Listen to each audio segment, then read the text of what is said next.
ආයිබෝන් යාළුවනේ ආදරෙන් සාදරයෙන් පිළිගන්නවා. එන්න මේ පැත්තට.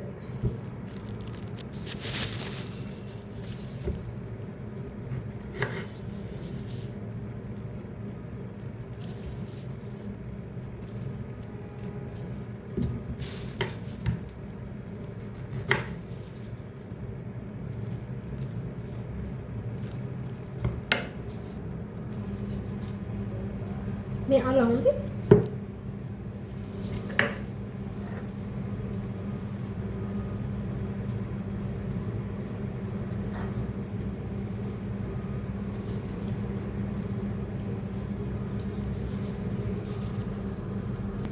මේ කඩල පිටියන්ද මේක රවුමට කපන පොඩියට කපන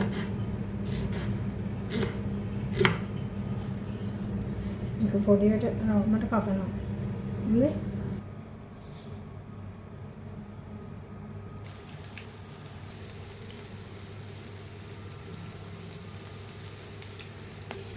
මේක මේ විදිහට ගන්න පුළුවන් රසයි සුවඳකුත් එනවා අමුතු මොකද අල හොඳට මේ තුනක කියන්නේ ලුණු සුදු ලුණු ගම්මැලි ටෙම්පරාදු කරලා තියෙනවා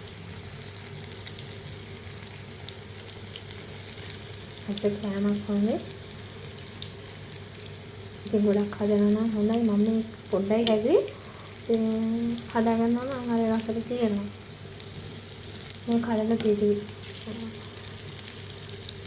චූටක් දැම්මා මේ බේකින් පවුඩර් චූටක්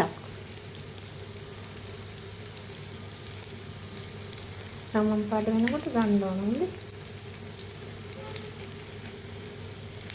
තෙල් ගොඩක් කරලා කීකේක මම පොඩ්ඩයි තෙල් දැම්මේ තෙල් ගොඩක් දාගන්න ඕන නම් ඉතින් කමක් නැහැ තෙල් ගොඩක් දානකොට මේවා පිපෙනවා ගොඩක් හොඳයි රසට තියෙනවා මම පොඩ්ඩයි හැදුවේ ඉතින් හදාගන්න පුළුවන් මේ විදිහට මේ ඕනතරම් දැන් නොමි කරට මෙහෙම හදලා ගන්න පුළුවන් ඉතින් මේක විදිහවල මේ විදිහට හරියට යන්න පුළුවන් ඒක ඉතින් පෙටි කපලානේ ඉරිස් කරලා පෙට්ට කපලා අර කරල් මේක නිකන් ආමුතු නේ දැන් මේක පෙටිනේ දෙනවා ඒකේ වෙනසක් තියෙනවා නම් ඉතින් බිත්තරේ ඔබලා මේ කඩන පිටියේ ගිර ගන්න පුළුවන් තේරෙනවද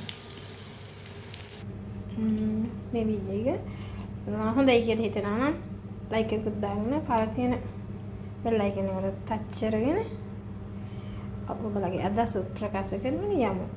හොඳයි. අනිවාර්යෙන් හොඳයි. එහෙනම් සනයි good luck.